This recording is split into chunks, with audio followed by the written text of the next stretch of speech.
Nathalie quoi se serait mariée au maman, sortez seulement. Sortez le japap de ça. Aïcha Kamouas, tu es où? Viens nous framponner les choses ici. Viens nous donner les détails près là de la chose. Nous savons seulement dernièrement que Nathalie quoi est allée en Italie, précisément à Venise. Et qui ne sait pas que Venise, c'est la ville de l'amour. L'Italie déjà en lui-même comme pays, c'est le pays de l'amour. Quand tu entends la langue italienne, ça réfère à l'amour italienne. La prossima donna, maman, la prossima donna. C'est tellement beau d'entendre cette langue. Ça réfère vraiment, ça renvoie à l'amour de toutes les façons. Aux amoureux avec des cours d'eau là-bas à Venise là. Alors c'est grave même pas là-bas. C'est tellement grave là-bas, les cours d'eau là, les bateaux, les petits tours là en amoureux. Ouh là là. C'est chic hein. Et donc ça se serait passé sur un bateau. Vu les photos qu'on a vues, elle était là avec sa belle robe blanche. C'est vrai, c'était pas aussi long, mais c'était déjà ça. La belle robe. Elle ne veut pas quand même faire la même erreur que son ex-meilleur ami, son ex-doudounette. Hein. Coco Emilia qui a fait ce mariage et qui n'a pas réussi. C'est pas pour en fait renforcer le couteau dans la plaie, non. C'est juste à titre de rappel.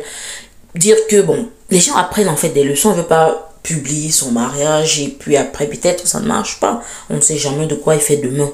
Donc je pense qu'elle a joué cette fois-ci sur la discrétion. Et ça c'est si le mariage a effectivement eu lieu, parce que ça, on parle au conditionnel, hein, parce que les affaires d'influenceuse, là, elle est capable de s'offrir un tel luxe que vraiment, et avoir la bague, déjà même que ça se dit sur les réseaux sociaux qu'elle avait, elle portait déjà cette bague depuis longtemps. Donc vraiment, on ne peut pas être sûr, personne n'était là-bas, on n'a pas les... Mais on sait qu'elle a dit que Venise, là, vraiment, c'était le moment opportun. Donc, c'était un endroit que... Ouf! Arrivederci, Venezia. Genre, au revoir, Venise. Donc, elle était tellement fière de s'y être rendue, en fait, que... Elle a dit que vraiment, elle n'oubliera jamais. Ça sera à jamais gravé dans sa mémoire. Ce voyage qu'elle a fait à Venise. Ça quand même, ça pousse à penser qu'il y aurait eu quelque chose. Plus aussi, le pot de fleurs, je veux dire, le bouquet de fleurs qu'elle avait en main. Tout cela renvoyait au mariage. Robe blanche, bague, bouquet de fleurs, bateau, petite croisière, bateau. Dans quelle ville? Venise. Hein? Quand même là, faut pas me prendre pour n'importe quoi. Mais maintenant on passe là, comme je dis toujours, ça, ce n'est que des, comment on va dire là, des assumptions. Assumptions. Bon, moi je suis en train de mélanger l'anglais, excusez-moi.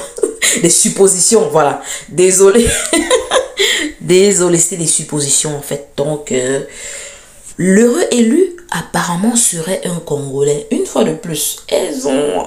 Ces influenceuses, elles ont quelque chose hein, pour ces Congolais, ou alors c'est eux qui ont quelque chose là qui les attire. Mais j'espère seulement que c'est pas Francis encore. Hein.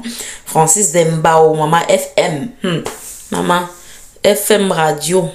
Donc, elle peut pas quand même faire ça, même si son ex-meilleur ami peut quand même lui faire. Hein. On sait qu'elle était fiancée depuis quelques mois là et tout. Mais, maman, on déduit seulement, c'est les réseaux sociaux, chacun donne sa part d'avis. Maintenant, ça peut s'avérer vrai comme faux. Pour nous, quoi là-dedans? On a versé les photos sur le net, nous on tire les conclusions. On fait des suppositions et puis parfois ça s'avère vrai. Ça peut être juste qu'elle est en train de passer du bon temps en famille, avec des amis et tout. Et elle veut nous faire croire. En fait, elle fait travailler les ménages des gens. Parce que les gens aiment trop le travail sur les réseaux sociaux. Là. Donc du coup, elle vous donne le travail. Elle donne le travail. Donc c'est un peu tout ça. On lui sait, de toute façon, si c'est vrai qu'elle s'est mariée, alors heureux ménage à toi, Nathalie, quoi. Chaque personne, nous ne sommes pas dû pour juger. Hein. Tu peux avoir une mauvaise vie. Après, tu finis bien. On dit que mieux vaut la fin d'une chose que le début de cette chose. Parce que tu peux commencer quelque chose bien, tu finis mal. Alors que tu peux commencer mal, mais tu finis bien. En bon entendeur, salut.